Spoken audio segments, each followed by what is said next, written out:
Okay, just read this thing. Put the description. I'll just do. I will do the normal one like this. I will be zooming them. Mm. Mm.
Hello, good morning, everyone. My name is Abomnger. I am from Nigeria. I work with Plastic Community Alliance. I've been with the Nigeria. I'm also part of the advisory committee for the mental education and education of the environmental program for the community. Thank you, and I'm looking forward to another the one of the presentation of the questions. Hi everyone, I'm Lauritta Boniface. I'm the leader of the framework that we are part of and really with the state of that community. I'm the one from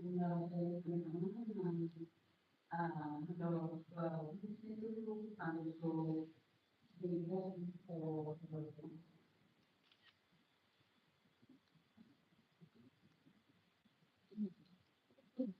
I don't want to Your phone will make my son snap. You need the sound.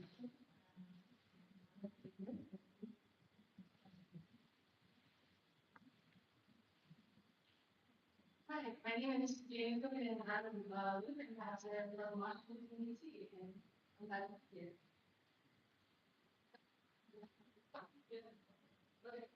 Hi, I'm Lilian Mutua. I'm from Minneapolis, Minnesota, and I'm part of the HLPF.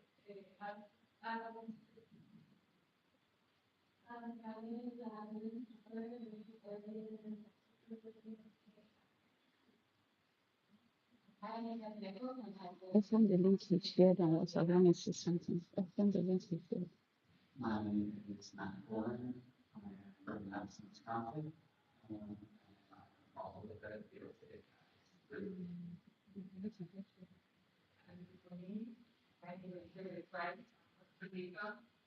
Yeah. It doesn't change. Also, we're the weekend, and they go who's doing right over here with USA, and I'm also looking at Facebook. So they did it two years ago.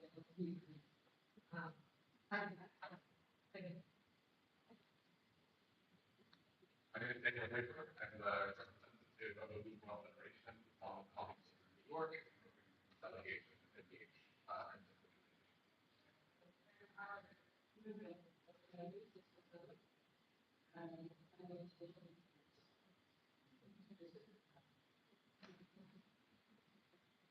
Hi everyone, this is my dad, also in the foundation, and I'm from Kenya. Then in India, that is only.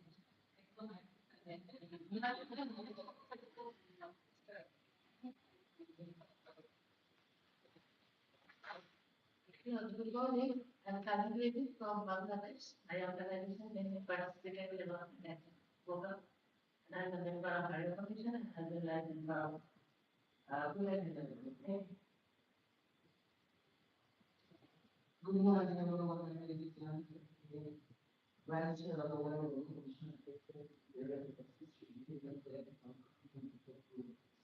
Good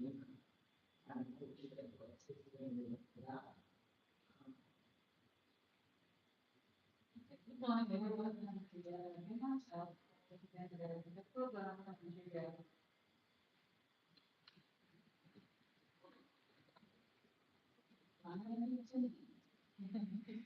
Good morning, everyone. I apologize. I think the name is not so. But yeah, the explanation is not so great. It's one condition of private building, so I don't know. So, yeah. So I am Anne-Marie Abaagu. I'm the director of what I'm doing. Hi, everyone. I'm Legal, which is the administration. I'm here with the leadership of the and we're not doing that together. We all have some coverage in the regional and higher professional positions. Thank you, wonderful colleagues, and I really do appreciate your time today. And a very, very interesting conversation, like I mentioned earlier. We'll be happy today. And most importantly, we'll be hearing from the good soldiers and those organizations that are currently working silently across Africa. And these are also women, powerful women who get from their and most importantly, the inclusion aspect of those conversations will be had today. And the thing today is empowering women to expand access to affordable and sustainable energy solutions in Africa. And without so much conversation and without so much talk, I would like to quickly invite our panelists today. And they are my dear sisters, looking beautiful, pretty pretty. And I was start by inviting Jennifer Abomnger. She is a gender and disability inclusion advocate, a very, very powerful one. She is a climate justice advocate and advisory committee member, Women Power 2010. A round of applause. I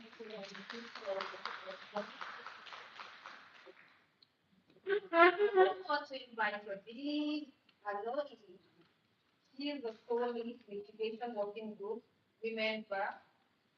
She's an international climate policy expert, climate governance specialist, and human mobility advocate, a powerful advocate. Very powerful. Thank you so much. And I would like to invite this time Lilian Mutua, my sister from Kenya. She is a program coordinator at Transformative Women Leadership Summit, a gender equality advocate, policy advocate, and women leadership advocate as well. A round of applause. And lastly, I will invite our dear Edie, Executive Director of Women Environmental Program. She's a fierce gender advocate, an environmentalist, and a climate justice advocate. Thank you so much, ladies. Whoa, I would like to have pictures of you.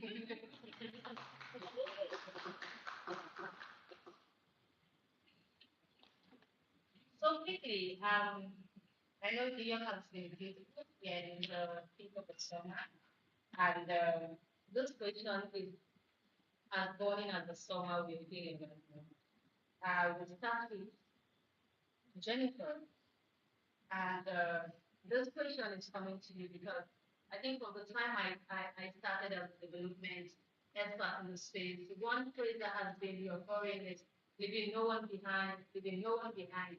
And it has gone ahead to shape a lot of policies we've seen today, a lot of conversations, and we are here today. But most importantly, we've seen a lot of organizations, a lot of government institutions trying to put together the policies, especially the energy transition plan. And in Nigeria, we not left out. I know we know about the Vice President office and the progress of the energy transition plan. But I would like to ask, do you think the policies, especially in Nigeria and some countries in Africa, are having embedding some of the inclusion policies and the inclusion the community inclusion rights in their policies? And if they are not, what are those steps that the government can take to embed some of the inclusion right policies in these documents? Thank you very much, Lauritta. Good morning once again, everyone. And that's a really important question and a conversation that we must have if we want to carry on the principles of the UN and the principles of the sustainable development goals, because the goals are built on equality and equality behind. And in order not to do that, in order to ensure that the SDGs provide, it is important that we ensure that no one is left behind, which is why we have a particular partnership for the goal with a focus to ensure that everyone partners together to ensure that we play the team. Across Africa, what is mentioned, but I think that policy, one time in the beginning of the creation of these policies, one thing that has to be done is that we that after all. Most time policies are made and then they are doing people that are policies, partially, and something where more politics to work out a possibility about everything that we indicators that the structure that are there to ensure that these are included or the realities of business disabilities are shaping how the policies are being implemented or how they are being done. So I'll make 3 points to your question first. Positive one will be for we and persons with disabilities. And the initial stage where we are starting, it is crucial that we disabilities are brought into the law to co-create this policy so that they are able to respond to their needs, so that they are influencing and shaping how the policies are created and how the policies are going to be implemented. When I say they want to create a pilot they are going to be present when the policies are being created. And not just in there, but meaningfully participating in the creation of policies. And also when it comes to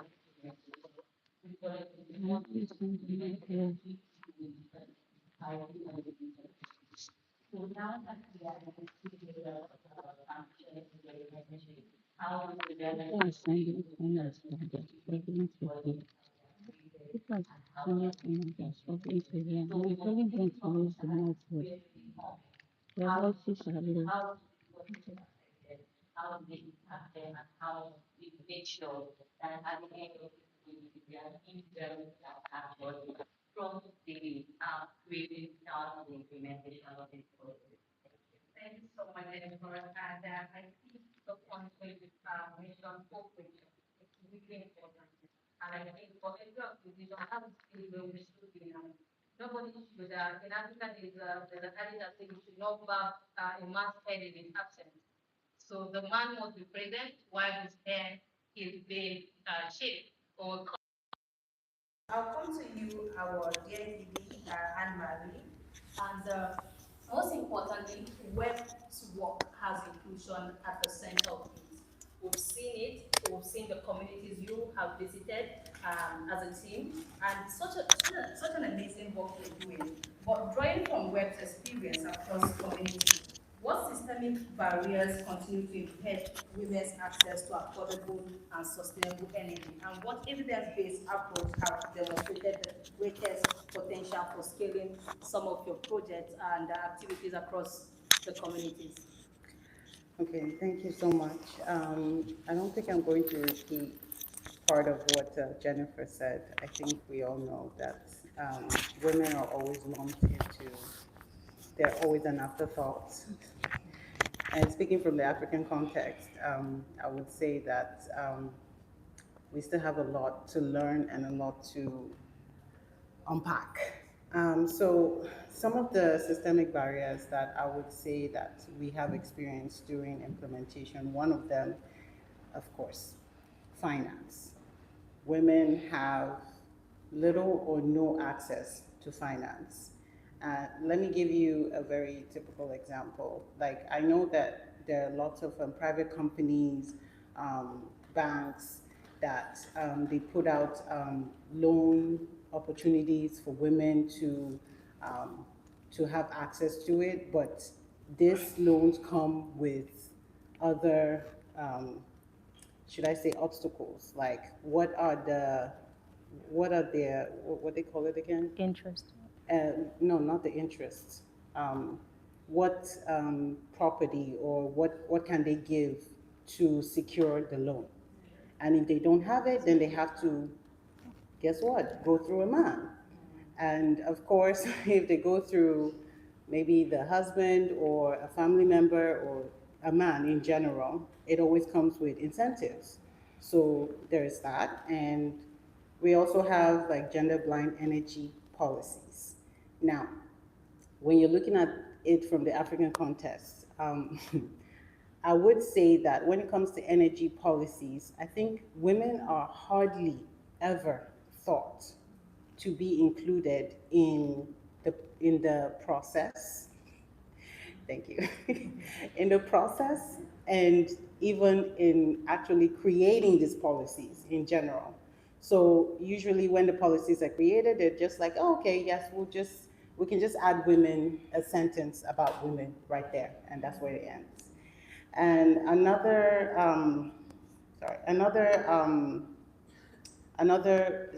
barrier I would say is skills and technology gaps.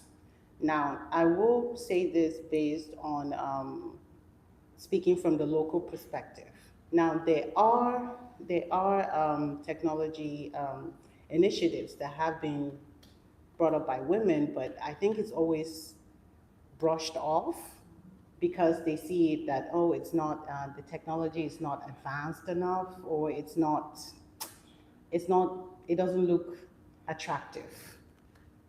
So I think this is something that we always have to, as civil society, we have to leverage on it, because the local community, they already know what they're doing. They know what climate change is. They know everything. It's just, I think one of the major barriers is the language barrier, because when we go into these communities, we come with big, you know, sentences and language and tell them, oh, climate change is this, and they're just looking at you like you're speaking gibberish. And once you're done, they go back to what they know.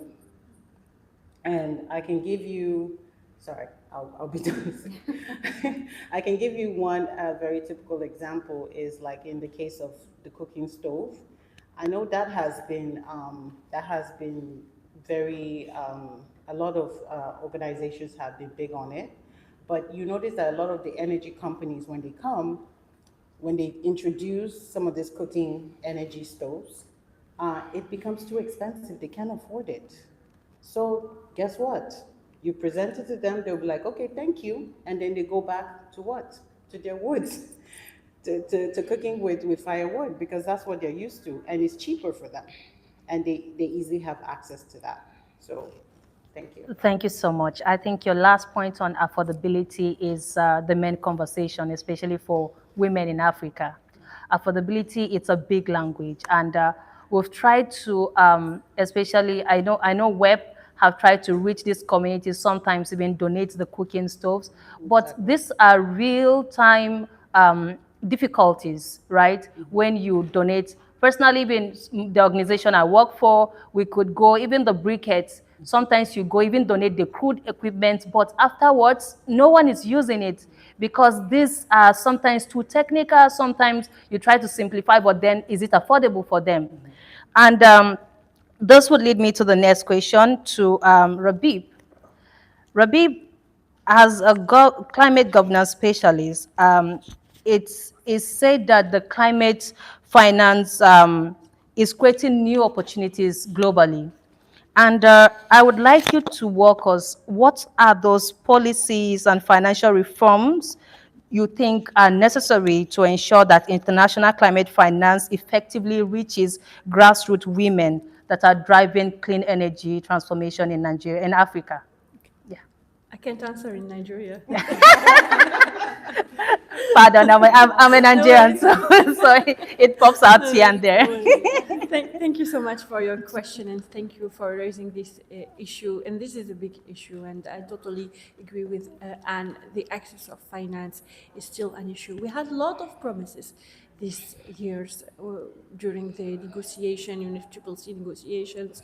we have some like funds. We have the loss and damage funds, for example, that we had finally during COP27, but it's not effective yet. We had a lot of promises when it comes to the implementation and the support for stakeholders and local organization and feminist organization, but nothing is done. And you know what? Because we relied a lot on promises. We had a lot of promises, and we believed these promises, unfortunately. But at the same time, there is like a gap between what is said and what is done.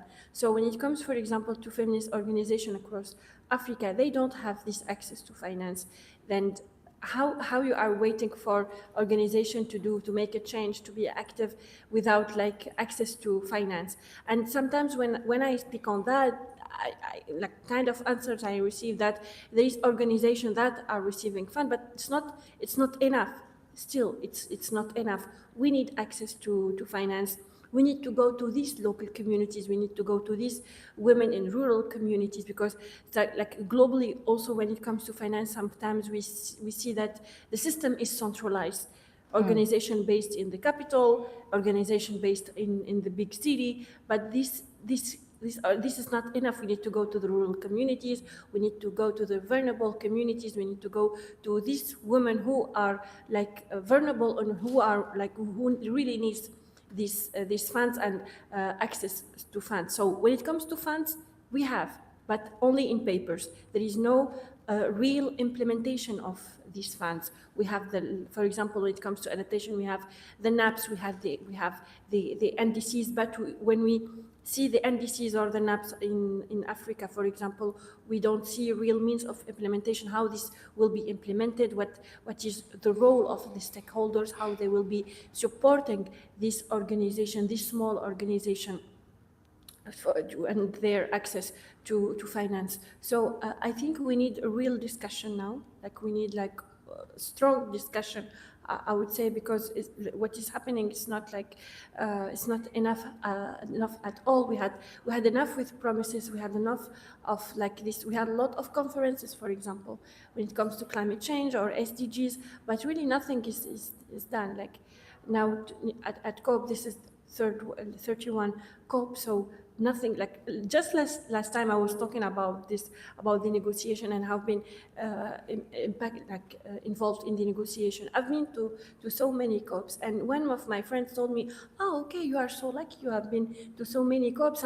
I told her, "No, I'm not happy of that. Yeah. I've been to so many COPs, but nothing is done. Mm-hmm. Nothing is done to these local communities. Nothing is done to these stakeholders and these feminist organizations." So for me, we need this dialogue, and this dialogue should be between the parties and the stakeholders, and should be also between like UN and these stakeholders. We need like more access to this fund and more access to this opportunity. So this is globally what is happening today. I'm not satisfied. I'm usually an optimistic person, but when it comes to access to finance, really nothing is done. Like a small example, the loss and damage fund. Like this fund, we waited a lot in so many years to get it, and we have it like finally at COP27, but still now there is nothing, because there is no commitments from parties to invest in and to commit to give money and to support. And again, when I talk about support, we are not begging for money. This is our rights. We are not those who are responsible. We are the vulnerable one. So we need this money to survive. Thank you so much, dear Rabeb. You made you made a very interesting point, and I would like to say that conversations are only amplified at the UN level, especially the UNFCCC. Solutions are not really embedded in some of these conversations. It's just the solutions are in the community. And that is why leadership is important. And one word that has been recurring in my mind since my arrival at the high-level political forum is the leadership. And we were at the side event the other day, and a woman from Kenya was saying that some of the water institution, the energy institution back at home is being led by men. And these men don't know the point where it's pain or where the shoe hurts the most. And that is why we must see that women are at the center of this leadership. And I'll come to you, Lilian, and thanks for the amazing work you're doing at Femnet. Based on Femnet regional engagement, what strategies have proven most effective in advancing women's leadership, entrepreneurship, and decision-making within African renewable energy sector? Thank you so much. So I'd say in the many years that Femnet has been in existence, working on women rights issues, it's not that women lack the opportunity, lack the capacity to lead. It's only because there's no access to opportunities, to leadership opportunities. And I'd like to just read a small excerpt from the Femnet's Just Transition Position paper that was written last year during the Feminist COP and also the SCS, Africa Climate Week. So women are designing Africa's renewable future. In Morocco, women led energy cooperatives to provide community-owned solar power. In Zanzibar, solar mamas train women in solar installation and maintenance. In Nigeria, women saving groups finance household solar systems. So it's not just that women do not have the capacity to lead, it's the opportunities that are missing. So in Femnet, what we have, the strategies so far that have worked are we have invested in a very robust way in transformative leadership from all ecosystem, right from the village, the grassroots energy champions, up the ladder up to the leadership and the community innovators and the entrepreneurs. So how have we done this? Through capacity strengthening initiatives, of course, giving a platform to women and girls in all their diversities to discuss and unpack the technicalities of energy, of just transition, and the whole climate justice space. We also convene mentorship. We give platforms to upcoming young women leaders, seasoned leaders, just pair them together to create opportunities for these women leaders to connect and to just sit down, especially with the seasoned leaders, to empower the young women and share experiences and knowledge on leadership. Yeah. Then Femnet being I'd say the number one convener. See the way I'm looking at Anne-Marie here, the number one convener of women in in Africa. We provide platforms, our own platforms. I like to call them Femnet curated platforms, like the African Disrupt CSW.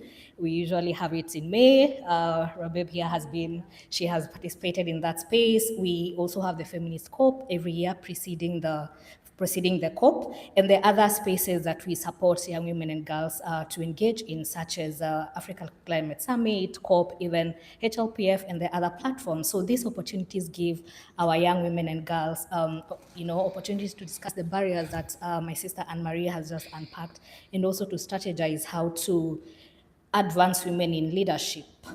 Of course, visibilizing of women in leadership, which is spotlighting the women who have been before us. Because as feminists, we have to acknowledge that there are women who have fought for us to be here. So visibilizing these women who have fought for us, who have pushed the barriers in a very patriarchal system, we tell their stories to demystify that leadership is indeed possible. And it's even motivating and encouraging to the young women that this can be done. There have been women who have been there, done that. So this is definitely very much possible.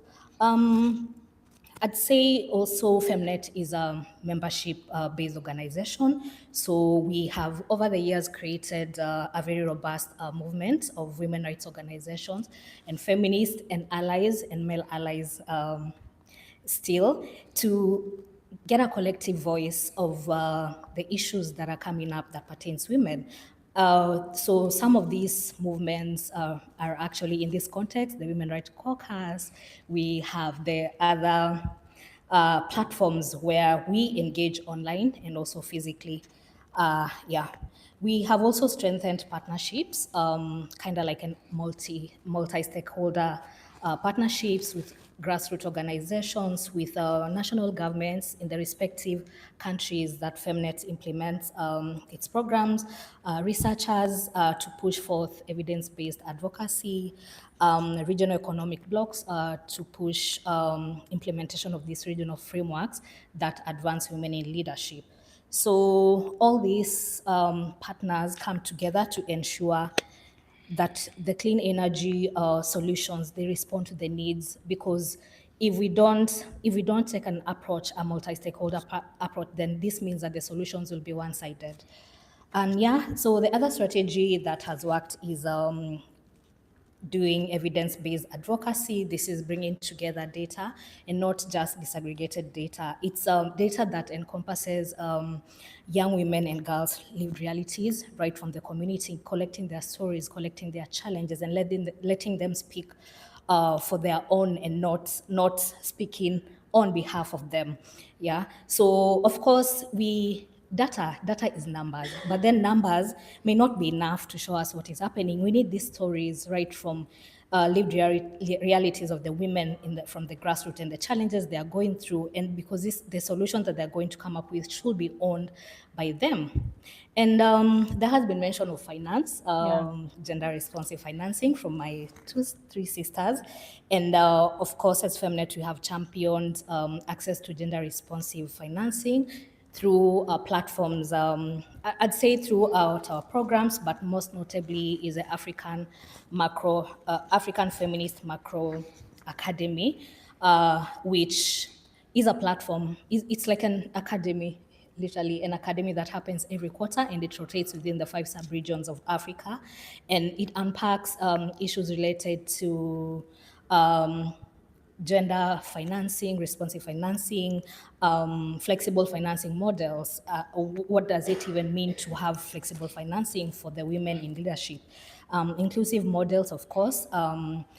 When you talk about inclusive financial models, these are models that cater to the underrepresented in the communities to ensure that they have equal access, not just to funds, but also the policies designed to who gets funded and how. Then lastly, am I past time? Oh. Yeah. Okay, okay. So before you round up, I would like you, the strategies are really, really apt and on point, and thanks for sharing as well. But I would like you to touch on collaboration, because at the end of the day, without collaboration, we are not going to lead anywhere. And even when the leadership comes, it's not going to be successful. So can you just touch on how all of these actors can collaborate at the center of investment mobilization to expand energy access in Africa? Thank you so much. Please, if I'm talking, just do like this. I will. Okay. I will Yeah. stop. Yeah. So of course we do acknowledge that we cannot walk this journey alone. I did say that we take a multi-stakeholder approach, and every group, let me call it every group, every stakeholder has a responsibility. For example, the government, of course, creating the gender responsive policy, the private sector to drive innovation, the financial institutions and the donors to also ensure that there's access to funding, and not just access, but flexible funding to women and girls. The civil society to push for accountability, and women rights organizations to ensure that we are bringing in now the lived realities and bringing in all the stakeholders together. So just 3 very main points on what this collaboration means. It's moving from consultation to co-creation, yeah?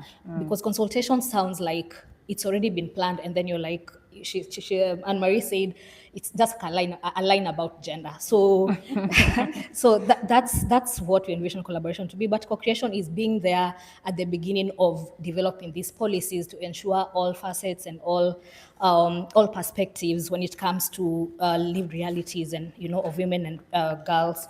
Rights are captured.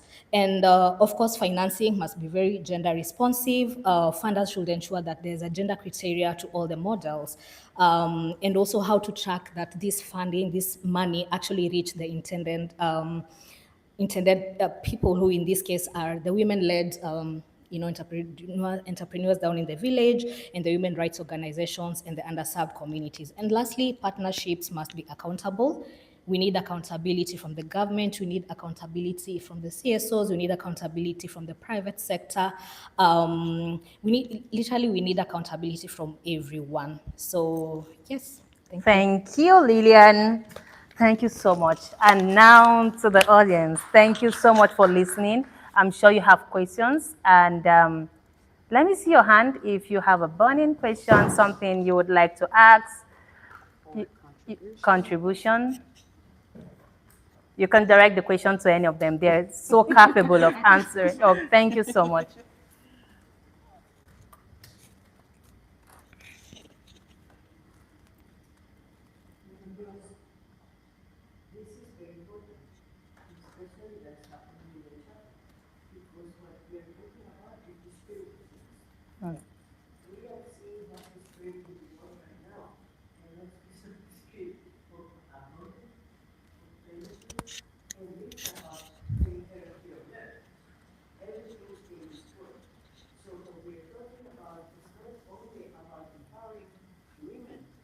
Women have always been empowered.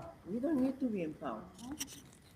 The fact that we are having this, and even if a small group, is power, And the thing is that we start using language that is imposed on us. Not only another language, because this is not my first language, as you can tell, and it's not the other one that was imposed by the colonizers either. And then we are forced to forget who we are and why are we here on Earth.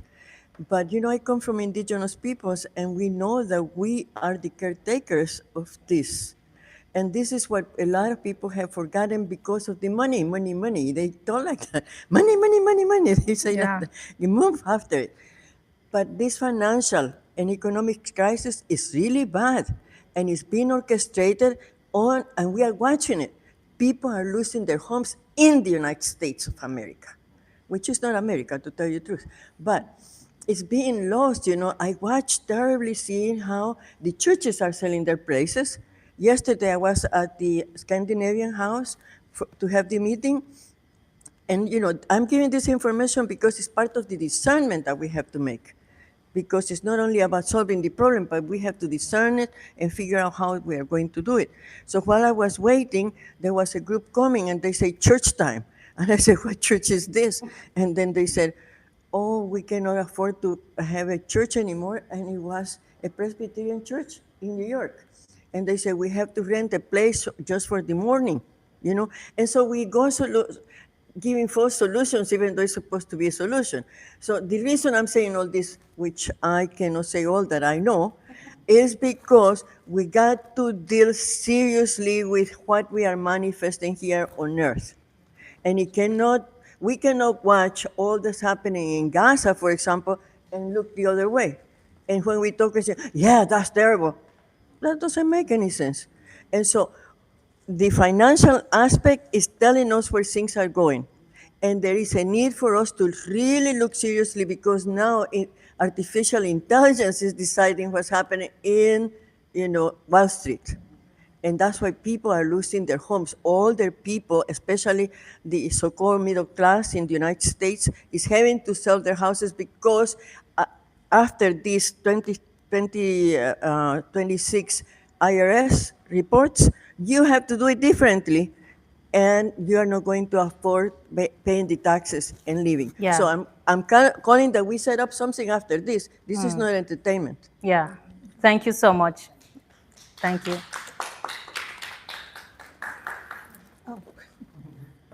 Thank you. Thank you, and good morning. Speak with this? Okay. So thank you, and good morning. And thank you for this opportunity and for convening us and having this discussion. My question is around education. And we know, well, shouldn't say we know, but we hear about the high level of education of women in Africa in this space, whether it's in engineering, in the STEM field, et cetera, et cetera. And I'm wondering how that acquisition of education outside of Africa or even in Africa is brought home when it's received outside of Africa, how it's brought back to Africa and used in the communities to ensure that the work gets done at that level. And in terms of how is it received? Is it supported? Just how is it being played out when the person finishes their education? Thank Okay, you. is your question directed to anyone? Or? Oh, anyone who would like to take it. Thank you so much. Yeah. Amazing question. So, who would? Any other questions? So we quickly get all the questions before the response come.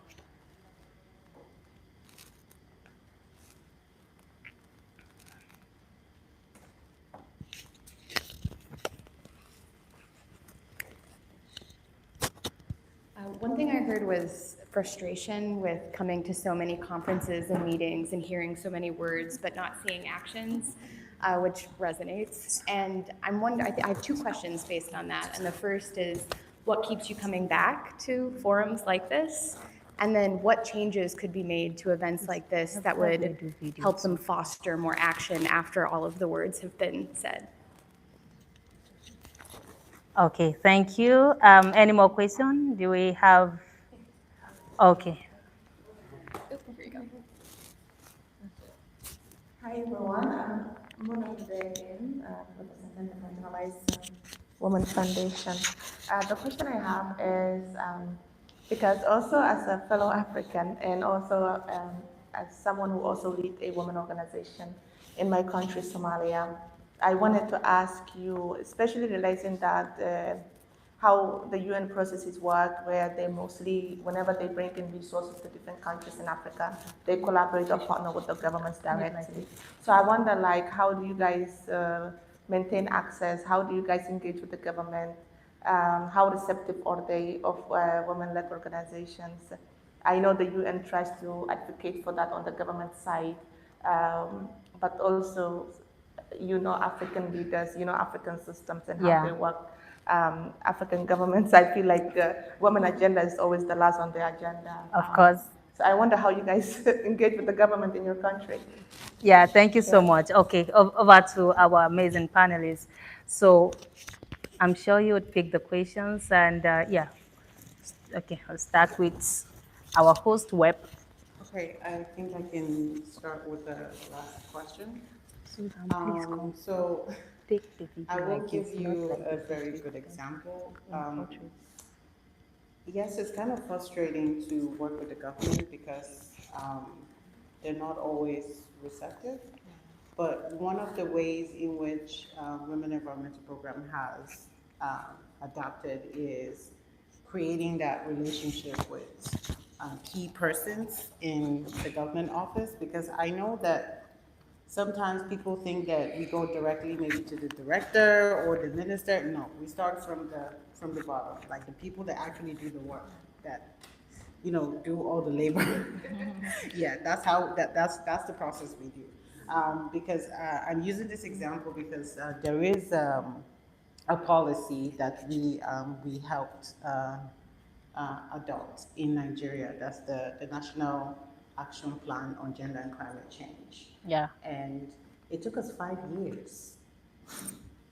Yes, but we had to start somewhere. And eventually, who's taking the glory? It's the country, it's the government. So, and another way that in some of our projects, whatever projects it is that we're doing, we always invite the government, like, oh, we should collaborate together, We're not making it like, oh, this is our own project. It is. It's everyone's. So I just use that as an example. Yes. You want to? So let me just chime in to what Anne-Marie has said. So for us, especially being a regional organization, what has worked is working through our members and partners in the specific countries where they are, to ensure that for any convening that we invite people from the government. They are the policy makers. So I know it's a very gray area on how far we go with engaging them, because we push them and they don't want to be pushed. So, of course, there's a lot of PR, there's a lot of wisdom that goes into engaging them, but they have been supportive so far. So, for example, in Kenya, Femnet is part of the Gender Steering Committee under the State Department of Kenya. So it really helps that we are inside just to get to see how policies, how everything that, in regards to gender equality, gender parity is progressing. Thank you. Thank you, Lilian. Yeah, Rabeb. Thank you so much for your question, and I find it really great like why I keep You have a question? coming back over this disappointment, because for me, rights are not giving. They were never given, and it won't be given like in coming years or months. And we are fighters. We need to keep coming here to raise our voices. And I myself feel a responsibility to raise the voices of my community, the voices of women in my country, women in Africa. So even if sometimes I feel that there is no progress, I should be here. You know, today I'm wearing this pink. I don't know if you saw, so many of us are wearing pink. It's not just a color, it's a message behind this. So even being here with wearing this color, giving this message as a women major group, for me it's so important. And I know, and I'm sure that even if they saw us, for example, in pink, without even like saying anything, they know that we are here. They know that the women major group is observing. You know that we are here to speak. We are here to ask for our rights. We are not waiting for them to give us our rights. We are here because we are fighters. And I'm so proud of the women major group and the work that we have been done so far. So even if there is quite disappointment, but we are fighters. Thank you. Thank you. I Thank would you love so to much. quickly answer the question on education. Okay, yeah, Thanks. very important. I was about Thank you so mentioning much, that. Siri, for raising this. This is so important. So for my country, Tunisia, we don't have this issue of education, but globally in Africa, there is issue of education and curriculum and programs. And I think this is a huge problem, because if you don't educate people, you can't make a future for them. So education is so important, and although we are talking about other issues, but we need to speak about education. And while we are here in SDGs, we need to talk about gender education, we need to talk about climate education, and this is maybe an opportunity also to launch another message that education is still important, although like sometimes like we feel that we are not like taking enough opportunities. But for me, we need to educate ourselves. Like the world is progressing. So even if, for example, if there is a huge rate of unemployment, for me, what I always say, like even if you don't work now, like try to educate yourself more, try to explore another like field, another subject, to find other opportunities. So education is still important. Thank you. Thank you. Yeah, Jennifer. Okay, thank you very much. I will just pick up from the question on education, and I'll speak on that. So, sitting here today, I'm a product of such educations that people have gathered from global stages like this and translated them back home. Because I remember when I started being connected with Web has brought me this far through education and training.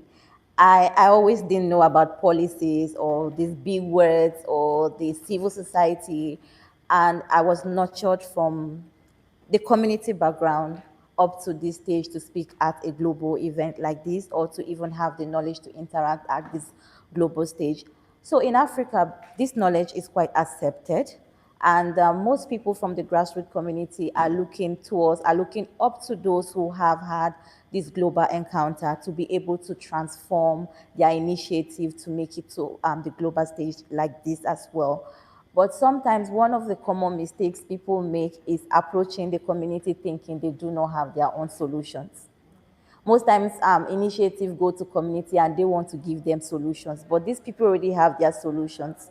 They are only looking for people to help them amplify their solutions. It's not like they don't have the solutions. So sometimes people go down to the community level and they go with the mindset that community people are beneficiaries, but sometimes they have solutions to their problems, and your already designed solutions won't help them much. You are just there to help them amplify what they already have, to see how that change is created, which is what Web has been doing over the years, helping communities to amplify their voices and create their own solutions. So we are not resistant to education. We are quite open to education. The resistance only come in when you are trying to change the whole system of a community to replicate what happens in a whole Western world, when these people already have their own culture, their own beliefs, and their own norms they've been practicing over the years, and then when you come and you want to change the entire system into something different, that is where the resistance comes in.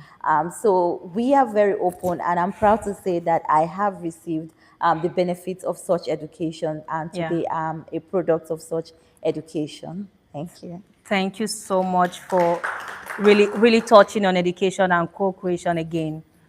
Thank you so much, Jennifer. So we have a question, I think one last question from the sister there.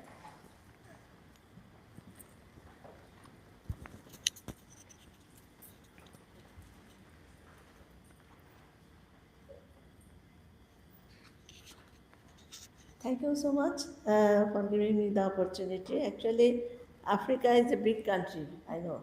So is it for, in general, women, they are able to solve the problem for the energy?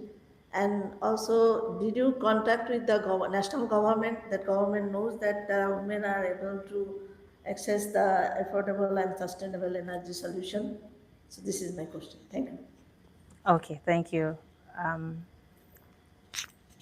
Do we get the question? Is anyone happy to respond to? Okay, thank you, Rabeb. Thank you for your question, and I would love to respond on that, because access to energy is still an issue in Africa. Nearly 600 million people in sub-Saharan Africa, for example, don't have access to energy, unfortunately.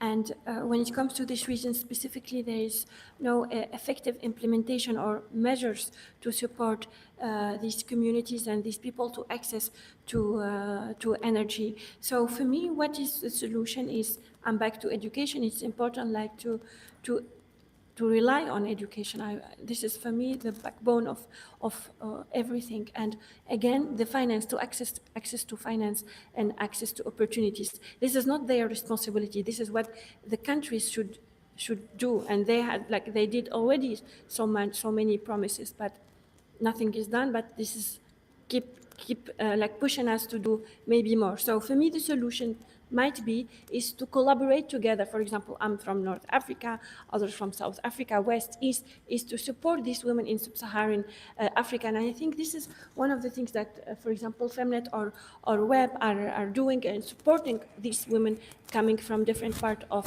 the Africa. So when there is no real implementation or measures from the country, like country level, I think it's important like to collaborate more between us as organization when it comes to education, capacity building, to support these women to understand their needs and how they can change their reality. But unfortunately, till now, the reality is a little bit sad, especially in the region in sub-Saharan Africa. So, and at the same time, there is a big unemployment rate in Africa.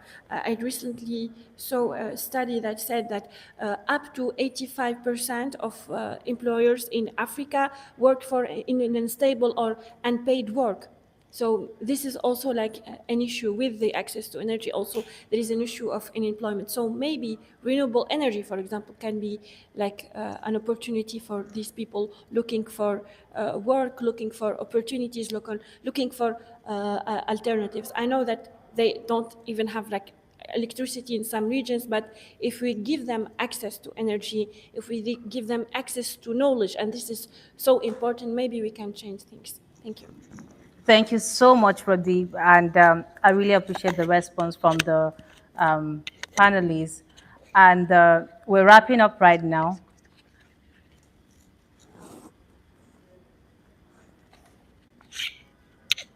Okay, we have a question online, and sorry, I didn't mention we're streaming online.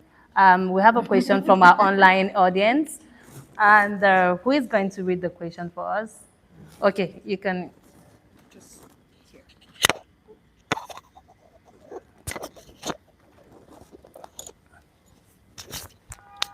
So the question says, are your energy access programs designed with safeguards for women and girls who may face gender-based violence or exploitation while accessing energy services or participating in energy value chain?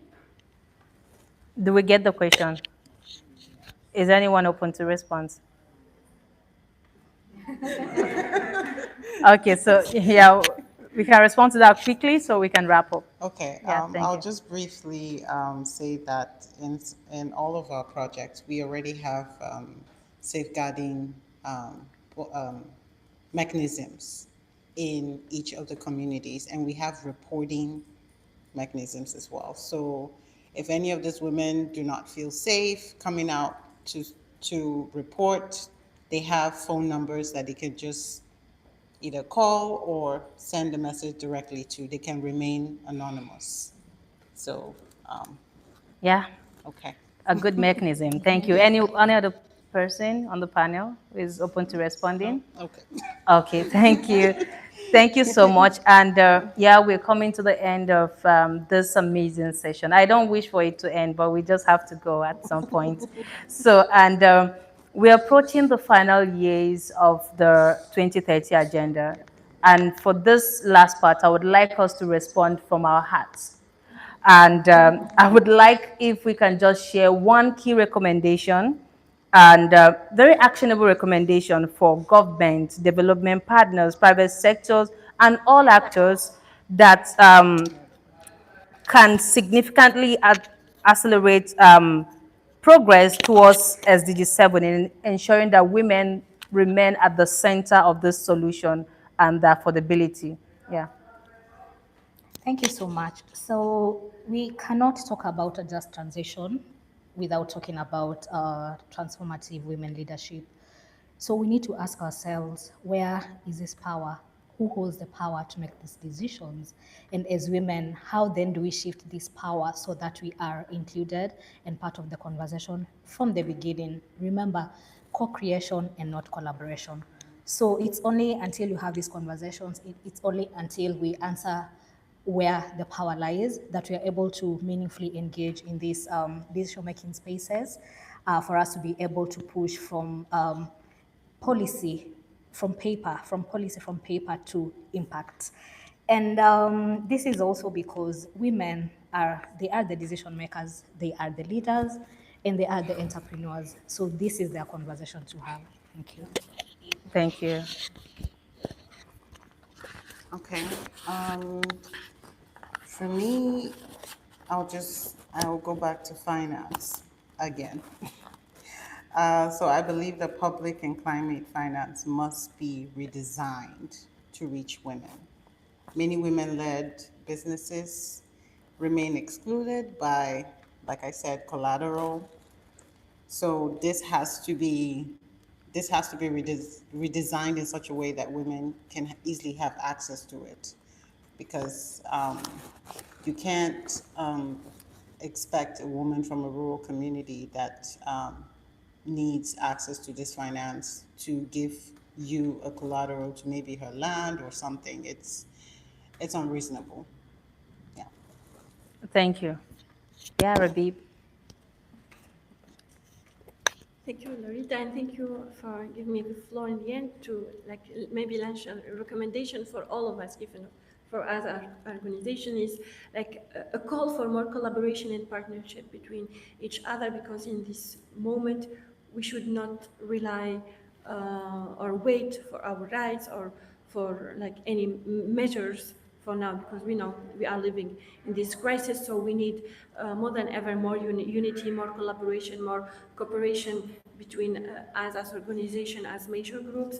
And the second thing, when it comes, for example, to rural women who don't have enough access, we need to go to them. We need to educate them. They can't come to us. And I think in rural communities, for example, in rural women farmers, there is a lot of opportunities and a lot of potential that we are not seeing. So for me, when we talk about crises and problems and issue, I think we should go to them. We should go to the local knowledge, to community knowledge, because for me the alternative is there. Thank you. Thank you so much. And Jennifer. Thank you. It's so tough being the last person because it feels like they've said everything. Of course. Okay, so for me, what I would say is that we've seen what the past 10 years of the goals have been like, and now we are looking at the last 5 years. And from my angle, what I would say is it's high time we stop targeting most of the marginalized and start looking at the most marginalized, because most times we want the numbers and not the impact, because we are looking at numbers, but a lot of people who need these initiatives are being left behind. So it's high time we start targeting the most marginalized instead of most of the marginalized. And to say again that we cannot overemphasize on co-creation. And for indigenous communities, for women with disabilities, for young people, it is very important that we stop looking at these people as a homogeneous group, because most times initiatives or strategies are designed and we just leave a very vague space and say women, young people, and other marginalized group. Who are these marginalized people? So we have to start naming who the marginalized people are, what their needs are, to reflect in the strategies, in the policies that we create, to ensure that we don't design one approach to fit everyone, because it doesn't work that way. Even within the disability community, you cannot assume that I have the same need with another person with a disability. So we have to start designing to ensure that we capture everyone's need and not to design vague strategies to fit everyone. And finally, we must ensure that financing is no longer just something we sit in big halls to talk about. It is something that has to go down to the grassroots, because these people are still waiting on the line, and we must ensure that our approaches are reaching them down to the grassroots communities. Thank you, Jennifer. No more one size fits all. Thank you, thank you, thank you. So I'm sure you have some comments or recommendation. Maybe we can take one or two. No. Okay, and thank you so much for listening in. This conversation will remain in our minds and our hearts and communities as well. And we must not stop here. We must continue to amplify our voices. We must continue to speak to these issues until we get to the promised land. Thank you. So this is the photo session time.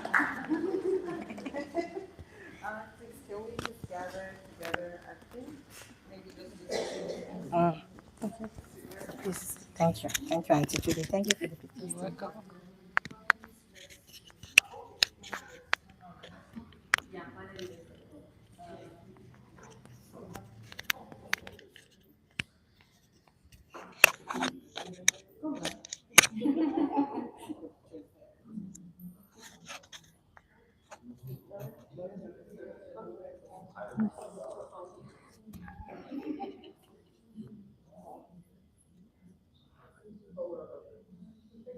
Well, let's all come to join. Yeah.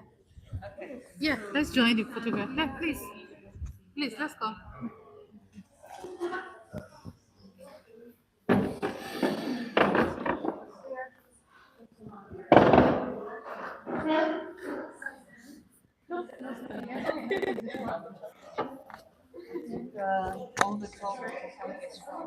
All the all the top people to the front. All to the front.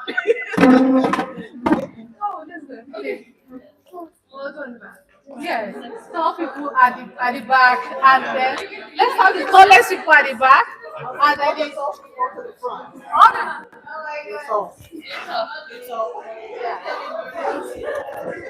You talk, so it can go there. Yeah. Right here? Is that Yeah. okay?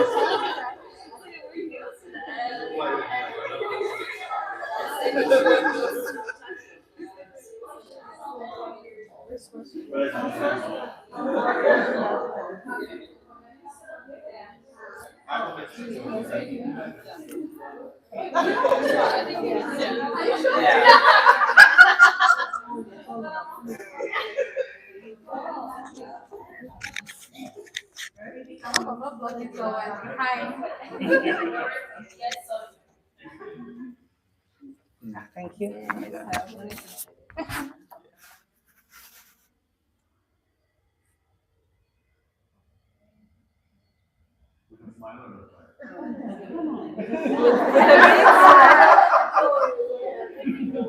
So if I say women, you say power. Okay. Then you can take a short video.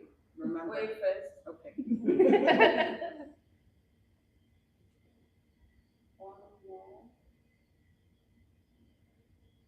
Can we do the video now? Women power. Women power. Women power.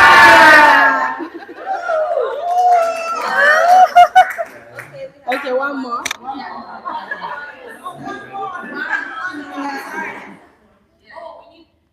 Okay. Women power. Women power. Women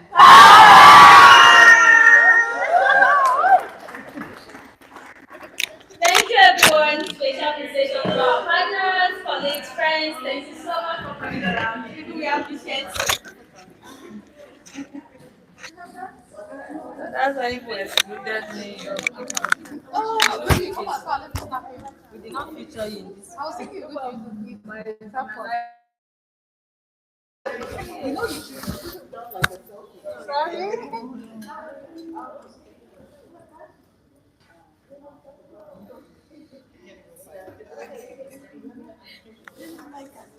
Oh, thank you so much. Yes, I do.